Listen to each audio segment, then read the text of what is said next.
رمضان المبارک کی جو خصوصیات ہے وہ تراویح کی شکل میں ہمیں ملی ہے۔ بہت سارے لوگوں کو ایسا لگتا ہے کہ 20 رکعت ہے، لمبی ہے، کون پڑھے گا، پھر پڑھ لیں گے، پھر دیکھ لیں گے۔ جس کے اندر یہ سستی اور کاہلی آئی اور جسے رمضان مل گیا، اللہ کا ایک اور احسان اس کے ساتھ۔ لہٰذا اے سنی مسلمانوں، اس کی قدر کرو، اسے ہلکے میں نہ لو۔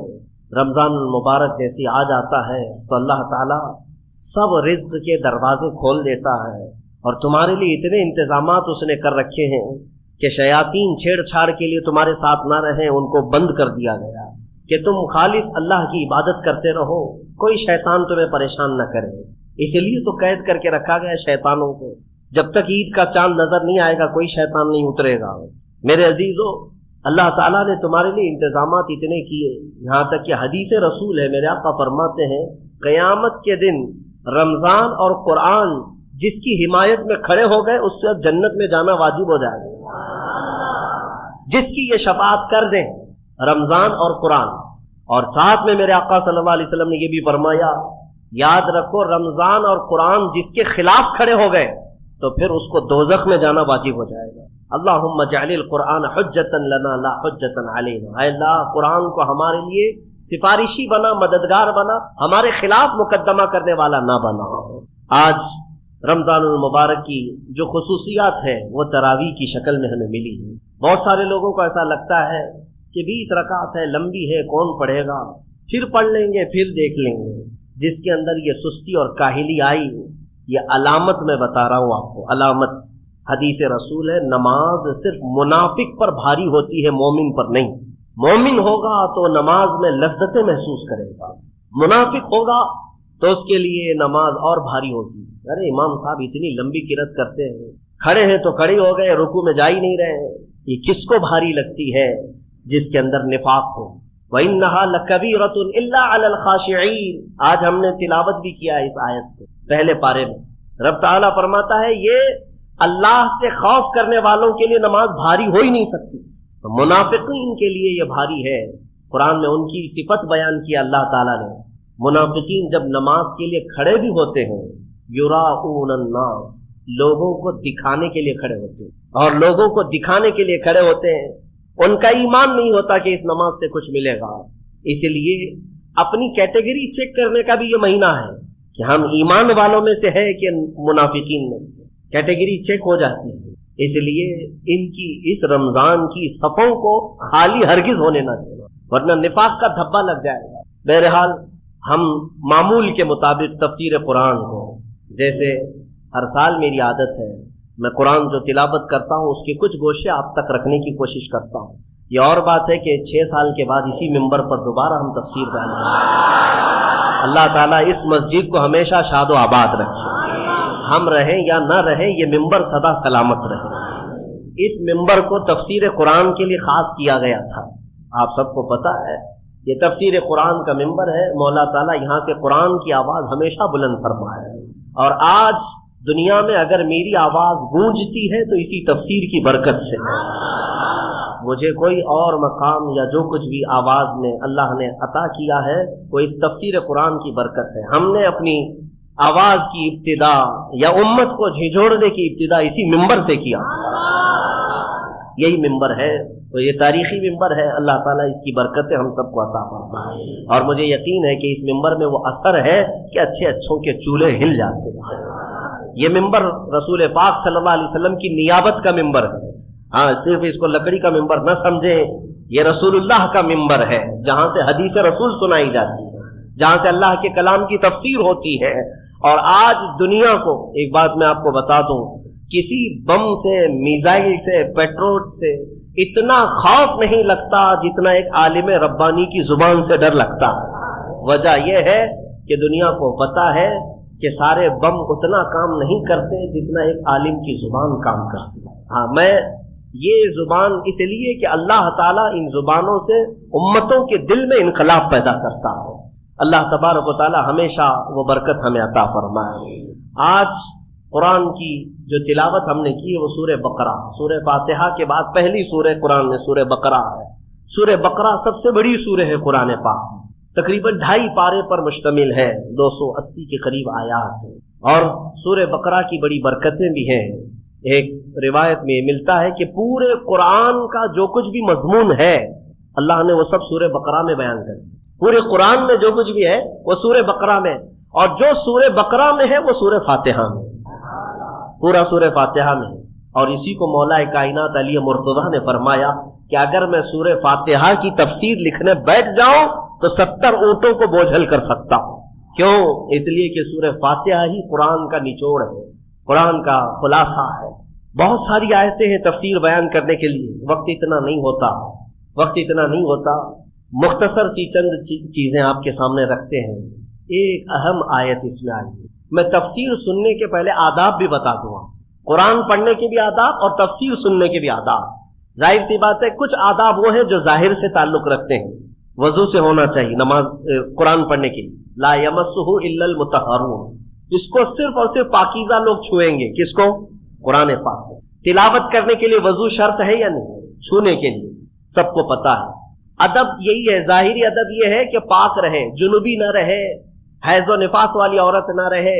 قرآن پاک کے لیے یہ ظاہری آداب ہو، کچھ باطنی آداب بھی ہیں۔ قرآن پڑھنے کے لیے کچھ باطنی آداب بھی ہیں۔ تم 10 بار نہا لو، 10 بار وضو کر لو، قرآن کو ظاہری آداب کے اعتبار سے چھو تو سکتے ہو، باطنی آداب میں سب سے پہلی شرط یہ ہے قرآن پڑھنا ہو یا سننا ہو تو عشق مصطفیٰ ہونا چاہیے۔ ہاں، بغیر حب مصطفیٰ کے اگر قرآن پڑھے گا تو پھر گمراہی کی طرف بھی جا سکتا ہے۔ قرآن تو قرآن ہے۔ حدیث رسول کے بارے میں کہا گیا، بخاری شریف کے بارے میں، کہ بے عشق مصطفیٰ پڑھتے ہیں جو بخاری، سنا ہے نا آپ نے؟ بے عشق مصطفیٰ جو پڑھتے ہیں بخاری، آتا ہے بخار، ان کو آتی نہیں بخاری۔ بخار آ جائے گا لیکن بخاری نہیں آئی۔ جب بخاری کے لیے عشق مصطفیٰ ضروری ہے تو پھر قرآن کے لیے کتنا ہے۔ اس لیے سب سے پہلی چیز میں آپ کو یہ بتا دوں، قرآن پڑھنا ہے یا سننا ہے، عشق مصطفیٰ شرط ہے۔ محمد کی محبت دین حق کی شرط اول ہے، اسی میں ہو اگر خامی تو سب کچھ نامکمل ہے۔ قرآن کی ایک آیت سنا ہوگا نا آپ نے، لقد جاءکم من اللہ نور، قد جاءکم من اللہ نور و کتاب مبین، مشہور آیت ہے۔ اللہ فرماتا ہے بے شک اللہ کی طرف سے ایک روشن کتاب، قد جاءکم من اللہ نور و کتاب مبین، بے شک اللہ کی طرف سے ایک نور آیا اور ایک روشن کتاب، ایک نور آیا اور ایک روشن کتاب۔ توجہ چاہتا ہوں، کیا چیزیں آئی اللہ کی طرف سے؟ ایک نور آیا اور ایک روشن کتاب۔ نور کون ہے سنیوں کو سمجھانے کی ضرورت نہیں، دوسرے لوگ تعویل کرتے ہیں نور سے مراد وہ ہے، نور سے مراد یہ ہے۔ ہم تو کہتے ہیں صبح طیبہ میں بٹتا باڑا، صدقہ لینے نور کا آیا ہے تارا۔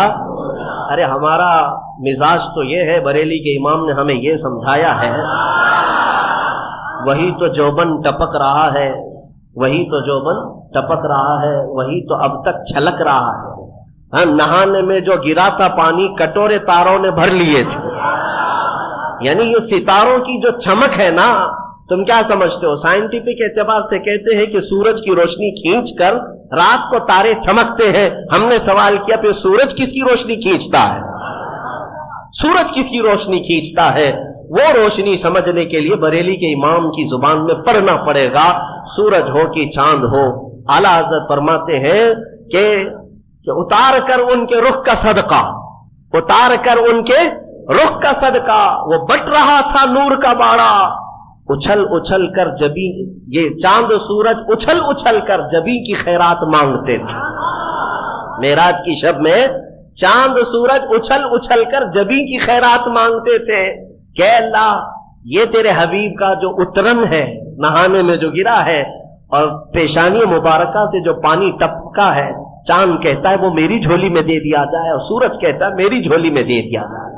جو بات میں عرض کر رہا ہوں وہ یہ ہے کہ قرآن میں اللہ نے کیا فرمایا؟ بے شک اللہ کی طرف سے تمہارے پاس کیا آیا؟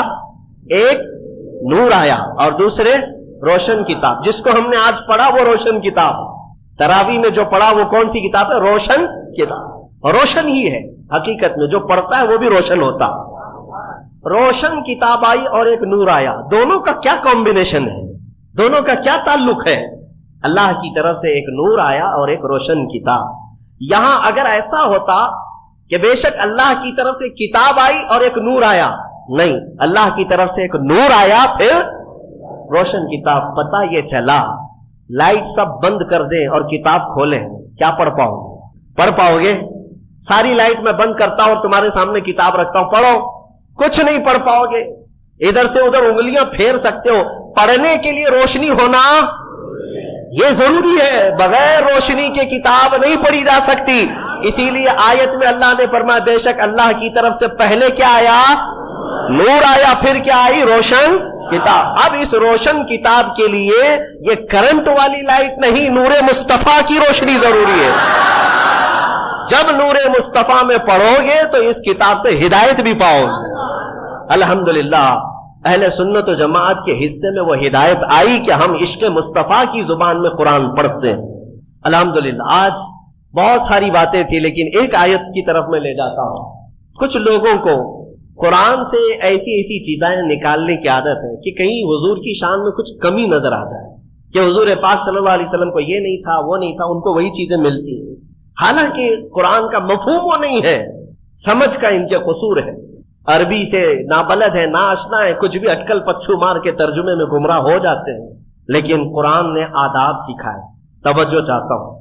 آج ہم نے ایک آیت پڑھی ہے سورہ بقرہ میں. اللہ تعالیٰ فرماتا ہے یا ایھا الذین آمنوا لا تقولوا راعنا وقولوا انظرنا واسمعوا وللکافرین عذاب علیم. اے ایمان والو راعنا مت کہو، راعنا مت کہو. کیا مطلب ہے اس کا؟ تھوڑا سا عربی میں سمجھا دوں. ہوتا یہ تھا کہ رسول پاک صلی اللہ علیہ وسلم جب مجلس میں صحابہ کو درس دیتے، کوئی بات اگر کسی صحابی کو سمجھ میں نہ آتی تو وہ یوں کہتے راعنا یا رسول اللہ. آپ کہتے نا پارڈن می، پارڈن می. ایک ٹیچر کو کہا جاتا ہے کہ دوبارہ ارشاد، دوبارہ ارشاد. کیوں؟ کہ آپ دوبارہ بیان فرمائیں تاکہ میں اور سمجھ سکوں. تو صحابہ کیا کہتے تھے؟ راعنا یا رسول اللہ. اے اللہ، اے رسول اللہ ہماری رعایت کر دیجئے تھوڑی سی، یعنی ہم جلد نہیں سمجھ پائے، اور ایک بار بیان کر دیجئے. لیکن اسی زمانے میں راعنا صحابہ کس نیت سے کہتے تھے؟ اے اللہ کے رسول ہماری رعایت کیجئے. اسی زمانے میں یہودیوں کی زبان میں راعنا کا ترجمہ غلط تھا.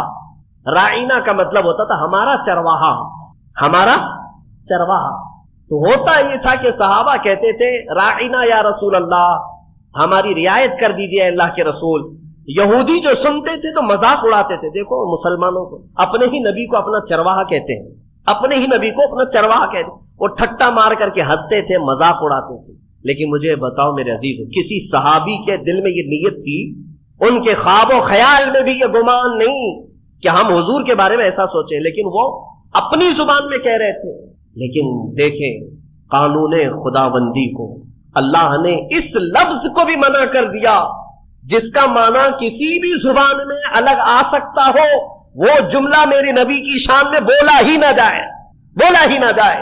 اور عام لوگوں کو نہیں، امت میں اگر سب سے اچھے لوگ کوئی تھے تو رسول کے صحابہ تھے. ان کو اللہ نے تنبیہ کرتے ہوئے فرمایا اے ایمان والو آج کے بعد سے راعینا نہ کہو. جب اگر دوبارہ کہنے کی بات آئے حضور کی بارگاہ میں تو کیا کہو؟ اللہ نے وہ بھی سکھایا. کہو وقول انظرنا، یوں کہو نظر کرم فرمائیے. اللہ نظر کرم فرمائیے. ایسا لفظ استعمال کرو نبی کی بارگاہ میں جس کا کوئی بھی کوڑھی دوسرا ترجمہ کر بھی نہ سکے.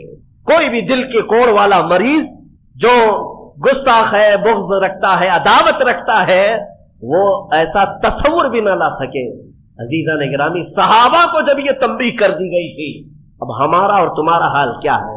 بعض ایسے لوگ ہیں جو نبی پاک صلی اللہ تعالی علیہ وسلم کے لیے، حضور پاک صلی اللہ تعالی علیہ وسلم کے لیے الفاظ کی ہیرا پھیری کے ساتھ وہ شان رسالت میں تنقیص کرنے کو اور گستاخی کرنے کو یہ سمجھتے ہیں کہ ہم بہت پڑھے لکھے لوگ ہیں، ہم بہت ایجوکیٹڈ لوگ.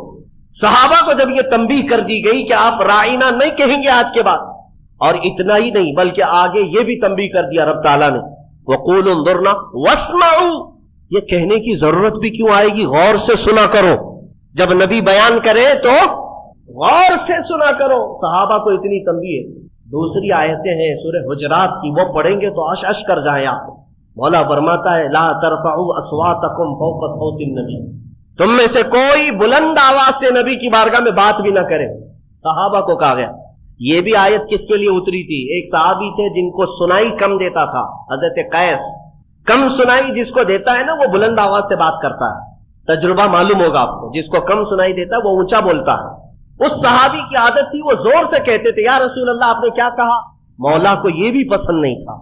इताब नाजिल फरमाया कि अगर तुमने बुलंद आवाज से बात की मेरे नबी के दरबार में, जितने अमाल थे अब के सब जाया हो गए, सब खत्म हो गए। अंतहबत अमालुकुम व अंतुम ला तशउरून, तुम्हें गुमान भी नहीं होगा, तुम्हें पता भी नहीं चलेगा, सारे अमाल जाया कर दिए जाएंगे।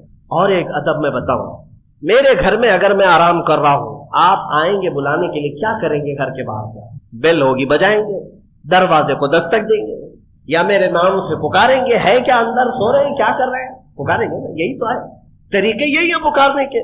लेकिन बारगाह रसूल के आदाब भी कुरान में आए। सहाबा जब घर पर जाए रसूल के, क्या करें? वो अल्लाह के रसूल के घर के बाहर जाना हो, दस्तक दें, पुकारें, क्या करें? अल्लाह ताला फरमाता है, इन्नल्लज़ीना युनादूनका मिन वराइल हुजुराति अक्सरुहुम ला याक़िलून। अल्लाह रब फरमाता है, वो लोग बेशक जो नबी के हुजरे के बाहर खड़े होकर के नबी को पुकारते हैं, उनमें से अक्सर लोग अकल वाले नहीं हैं। जो पुकारते हैं उसमें अक्सर लोग अकल वाले नहीं है। अरे अंदर वाले को बुलाने के लिए क्या कहना पड़ेगा? क्या कहना पड़ेगा? पुकारना तो ये। लेकिन मौला फरमा रहा है वो अकल वाले लोग नहीं है जो हुजरे के बाहर खड़े होकर के हुजूर को पुकार रहे हैं। तो फिर क्या है? कुरान सिखाता है, वलो अन्नहुम सबरू हत्ता तखरुज इलैहिम लकाना खैरल लहुम। रब फरमाता है अदब ये है, लोगों को चाहिए कि वो दरवाजे के बाहर जाकर खामोश खड़े रहे, मेरा रसूल खुद बाहर है। अरे नादानो पूछो, रसूल दरवाजे बंद, अंदर बैठकर बाहर कौन खड़ा है कैसे जानते हैं? यही अकीदा बरेली के इमाम ने हमें दिया। और कोई गैब क्या तुमसे नेहा हो भला, जब न खुदा ही छुपा।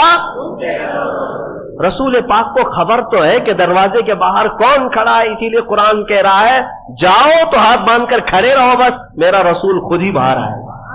पुकारने के लिए हम और आप हैं, हम मुझे पुकारो, हो सकता है मुझे पता ही नहीं बाहर कौन है, लेकिन रसूल के लिए नहीं। एक सहाबी आए, वो दुआ कराने के लिए आए थे, घर से गरीब थे, तंगदस्त थे, उनके माँ बाप का इंतकाल हो गया था। ये सोच करके घर से निकले, आज मेरे वालिदैन की मगफिरत की दुआ कराऊंगा और मेरी गरीबी दूर हो जाए, तंगदस्ती दूर हो जाए, इसके लिए हुजूर से सिफारिश करूंगा। आए, लेकिन देखा मजमा ऐसा हुजूर को समेटे बैठा है, बड़े बड़े सहाबा सामने, इनको जाने की हिम्मत नहीं हुई, दूर बैठे रह गए। असर से मगरिब तक इंतजार किया, मौका नहीं मिला। मगरिब की अजान हुई, नमाज के लिए मेरे आका तशरीफ लाए। नमाज के बाद फिर हुजूर बैठे, लेकिन बड़े बड़े सहाबा ने घेर लिया। ये गरीब साहबी थे, दूर खड़े रह गए, कहां फलान फलान करके जाऊंगा, पीछे खड़े रहे। इशा की अजान हो गई, इशा तक मौका नहीं मिला, इशा की नमाज पीछे पड़े। और इशा के बाद मेरे आका सल्लल्लाहु अलैहि वसल्लम सीधे अपने घर में जाते थे, अब बैठक नहीं होती थी। अब इशा की नमाज के बाद हुजूर अपने हुजरे की तरफ निकले। ये साहबी कहते हैं मैंने सोचा मौका तो आज दिन भर नहीं मिला, हाथ बांधे पीछे पीछे चलते रहे। हुजूर अपने दरवाजे पर पहुंच गए और पीछे मुड़कर कहते हैं, जा अल्लाह तेरी गरीबी दूर करे, तेरे माँ बाप की मगफिरत करे। किसने कहा मेरे नबी से, किसने कहा? मेरे अजीजों, इसीलिए तो हमारा अकीदा ये है कि वो दिलों की भी सुनते हैं, उसकी भी सुनते हैं जिसे बोलना नहीं आता। वो लकड़ियों की जब सुनते हैं, हिरन की जब सुनते हैं, तो उम्मतियों की क्यों नहीं सुनेंगे? हम यहां से पुकारे, वो वहां से सुने। मुस्तफा की समाअत पे दूरों नजदीक के सुनने वाले वो कान, काने लाले करामत पे। इसीलिए सुन्नियों मैं कहता हूं कि तफसीर भी सुनना हो तो इश्क मुस्तफा के साथ सुनो। मजा ही कुछ और है कि अपने नबी को छोड़कर महफिल कौन सी होती है। रसूल जिस महफिल में ना हो तो महफिल कहाँ है, उसे महफिल नहीं कहा जाता। बुल्ले शाह मियां रहमतुल्लाह अलैह बड़े सूफी बुजुर्ग हैं, वो कहते हैं जिस दिल में हुजूर की याद ना हो उस दिल में कुत्ते बसते हैं, कुत्ते होते हैं, जानवर बसते हैं। हकीकत है दिल उसी को कहते हैं जिसमें हुजूर की याद आए। दिल है वो दिल जो तेरी याद से मामूर रहा, सर है वो सर जो तेरे नाम पे कुर्बान हो। हाँ, दिल और सर वही है जो हुजूर के लिए हो, हुजूर के लिए ना हो तो फिर ये कद्दू का एक टुकड़ा है और दिल जो है सीने के अंदर वो गोश्त का एक छितरा है और कुछ नहीं। हाँ, बस इनकी हैसियत इतनी है। दोनों कंधों के बीच में एक कद्दू का टुकड़ा है और सीने के अंदर गोश्त का एक छितड़ा है। इसे दिल मत कहना और इसे सर मत कहना। दिल कहने के लिए जरूरत इस बात की है कि देखो पहले उसमें हुब्बे मुस्तफा है या नहीं। सर कहने के लिए हर एक को सर मत कहना, बल्कि आला हजरत फरमाते सर सिर्फ वही है जो उनके कदमों पे कुर्बान होने को तैयार है, वही सर है।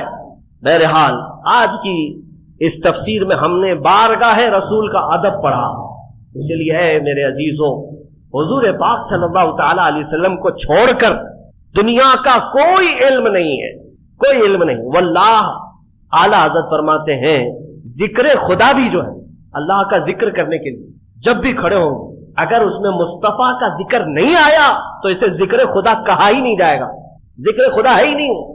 जिक्र खुदा जो उनसे जुदा चाहो न जदियो, वल्लाह जिक्र हक नहीं कुंजी सकर की है।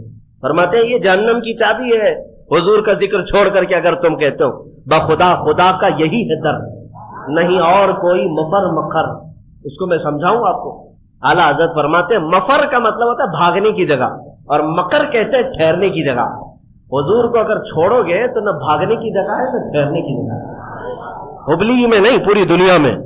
हाँ, न भागने की जगह मिलेगी ना ठहरने की जगह मिलेगी हुजूर को अगर छोड़ोगे। अगर कोई ये समझता है ना हमारे पास जगह है हमारे पास, किसके, हाँ पीएम के चरणों में है, सीएम के चरणों में है हमारे पास जगह, तो जितने दिन राज करना हो 4 दिन की चांदनी है। फिर देखना एक वक्त आएगा जब तुम्हारी रूह कब्ज होगी, सामना मेरे मुस्तफा का करना होगा, और फिर मलाइका तुम्हें बताएंगे, और क़यामत का दिन तो ये हिसाब का होगा। देखनी है हश्र में इज्जत रसूलुल्लाह, वहां किसी की नहीं चलने वाली, किसी की नहीं है। खलीलुल्लाह को भी हाजत रसूलुल्लाह। अजीजा ने गिरामी वक़ात, बखुदा खुदा का यही है दर, नहीं और कोई मफर मकर। जो वहां से हो यही आके हो, जो यहां नहीं तो वहां नहीं। तफसीर कुरान के लिए भी हुजूर पाक सल्लल्लाहु तआला अलैहि वसल्लम की मोहब्बत शर्त है, शर्त है। हुजूर को छोड़कर एक अभी सोशल मीडिया में गुमराही फैलाने वाले कई ऐसे मौसमी कीड़े आते रहते हैं, और आज मुझे जवानों को बताना इसलिए भी जरूरी है कि अपना आधा दीन जो है सोशल मीडिया पर ही समझ बैठे। हाँ, इनका सबसे बड़ा उस्ताद तो अल्लामा गूगल है। मौलाना गूगल से पूछेंगे, नाम भी उसी से पूछेंगे, मसले भी उसी से पूछेंगे, और गूगल साहब सब बता देते हैं। तो जिसका उस्ताद गूगल है वो सुने, वो सुने। हर चीज इसमें जो आ जाती है वो सही नहीं होती। हाँ, शहद दिखाए जहर पिलाए, कातिल डाइन शोहर खुश, इस मुर्दार पे क्या ललचाना, दुनिया देखी भाली। आला हज़रत ने इसकी बहुत पहले तशरीह कर दी थी। ये वो दुनिया है जो तुम्हें शहद दिखाती है और जहर पिलाती है। कुछ लोग ऐसे आए हुए हैं उसमें। एक शख्स आया, वो कहता है कि सिर्फ कुरान, उसमें किसी हदीस की जरूरत नहीं, हदीस लेना ही नहीं है, न बुखारी, न मुस्लिम, न तिरमिजी, न अबू दाऊद, न नसाई, न इब्ने माजा, न मिशकात, कोई हदीस नहीं चाहिए, कुरान ही चाहिए, सिर्फ कुरान। कुरान से हमें ये खबर मिली, कुछ नौजवान उसमें बहकते चले गए। हाँ, कुरान ही तो सब कुछ है उसके अंदर। जब अल्लाह ने फरमाया सारा बयान हमने कुरान में उतार दिया है, कोई खुशकी तरी छोड़ा ही नहीं, सब कुछ कुरान में है, तो फिर हदीस की क्या जरूरत। वो शक डालते हैं, अरे जालिम तू ये तो बता, ये कुरान उतरा किस पे है, ये कुरान कहां से आया, कौन बताया ये आयत ऐसी है। हुजूर को छोड़ेगा तो एक आयत भी तुझे नहीं मिलेगी। कुरान किसने सुनाया? अरे हुजूर पर वही उतरती थी, हुजूर सुनाए सहाबा को, तो कुरान लिखा गया। अगर हुजूर बयान न करते तो क्या कुरान आता? आज नबी पाक को छोड़कर कुछ लोग ये कहते हैं कि किसी हदीस की जरूरत नहीं, सिर्फ कुरान, सिर्फ कुरान। ऐ मेरे अजीजों, इस तरह की गुमराहियों से अपने आप को बचा लो। मैं हदीस में ये भी बता दूं, हुजूर पाक सल्लल्लाहु अलैहि वसल्लम ने ये भी बशारत 1400 साल पहले दी। फरमाया एक जमाना तुम पर आएगा, एक शख्स आएगा जो तकिए पर टेक लगाकर बैठा रहेगा और फिर लोगों से कहेगा कि सिर्फ कुरान ही काफी है, किसी हदीस की जरूरत नहीं। हुजूर ने 1400 साल पहले बताया, 1400 साल पहले हुजूर ने आगाह फरमाया कि ऐसी गुमराह लोगों से। और हुजूर ने यह भी फरमाया वो लोग हैं जिनके लिए कुरान हलक से नहीं उतरता, उन्हें कुरान की समझ नहीं है, लेकिन वो कुरान के जरिए पूरी दुनिया को गुमराह करने की कोशिश करते हैं।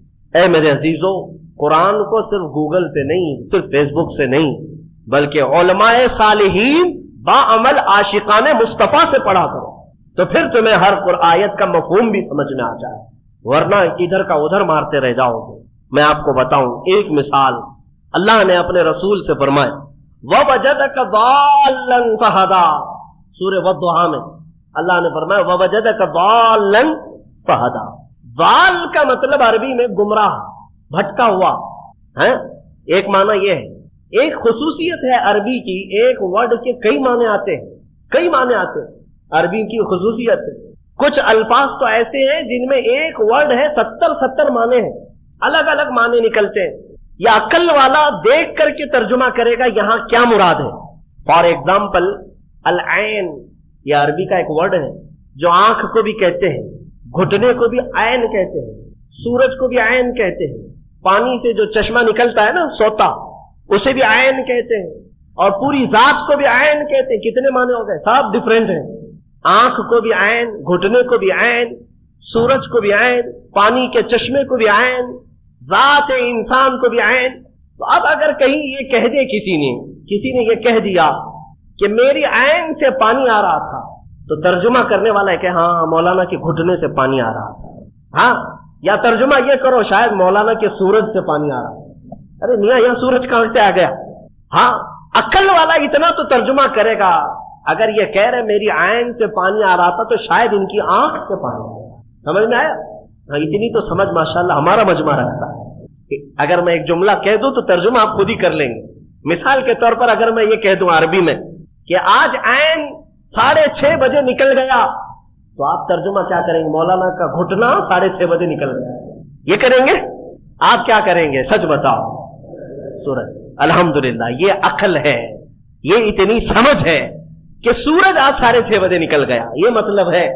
लेकिन आओ, जिसकी मत मारी जाती है, जिसके अंदर हिश्क़े मुस्तफा ना हो, कोड़ हो, वह ऐसे ही तर्जुमे करता है। दाल का मतलब होता है रास्ता छोड़ा हुआ, भटका हुआ।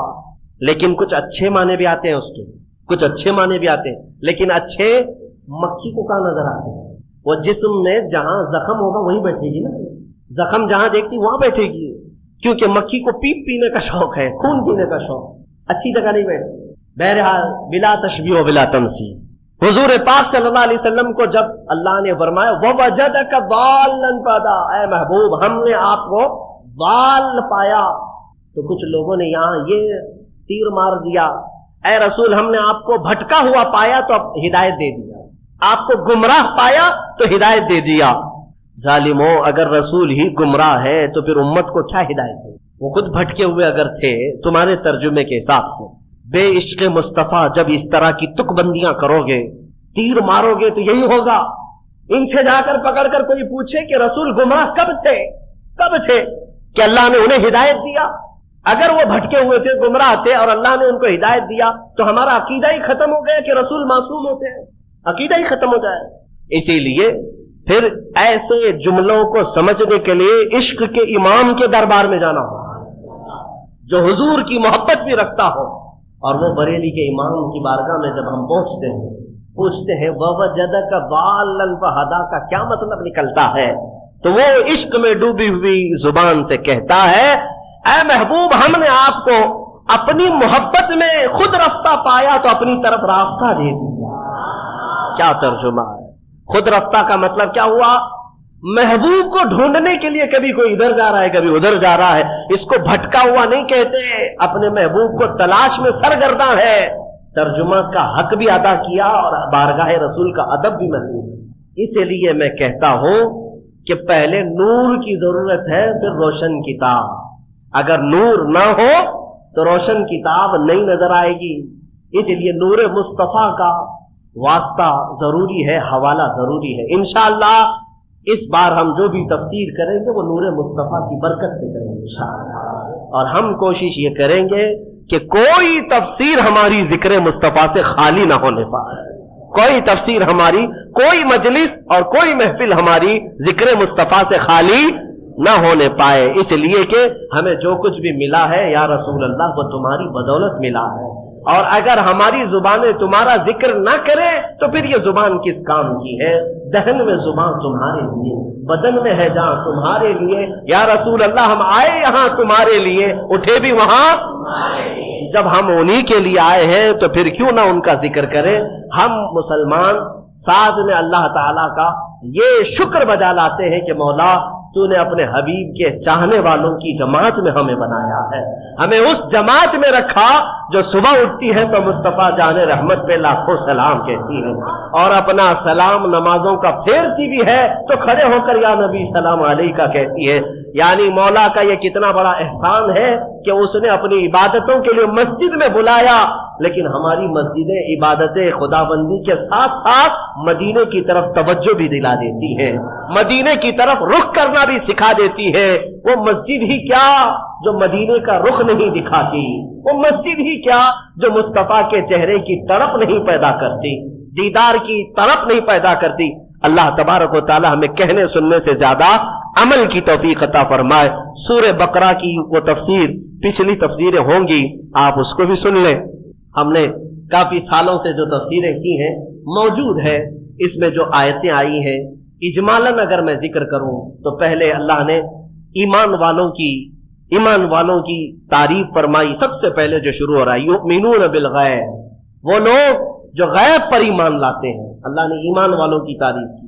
उसके बाद काफिरों की मजम्मत की कि कुछ काफिर ऐसे हैं जिनके दिलों पर अल्लाह ने मोहर लगा दी है, उन्हें कुछ अब समझ में नहीं आएगा। खत्म अल्लाहु अला कुलूबिहिम व अला समइहिम व अला अबसारिहिम गिशावा, उनके दिलों पर मोहर लगा दी गई, उनकी आंखों पर पर्दा पड़ा है, उनके कानों को कुछ नहीं सुनाई देगा। क्या? हक बात नहीं नजर आएगी, हक बात नहीं सुनाई देगी, हक बात समझने की ताकत नहीं होगी। आज बहुत सारे ऐसे हैं जो इस्लाम की हक्कानियत को आंखों के सामने देख रहे हैं, मगर ये अबू जहल की औलाद मानने को तैयार नहीं मानेगी। हाँ, इनके दिलों पर अल्लाह ने मोहर लगा रखी है।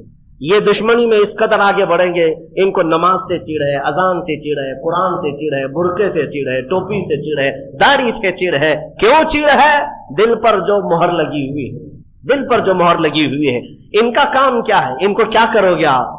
बाज लोग अभी ये सोचते हैं, हमें भी कहते हैं कि मौलाना हो सकता है कुछ तकरीरों से वो पलट जाएं, जिनको अल्लाह ने मोहर लगा के रखा, हम क्या पलटे उससे?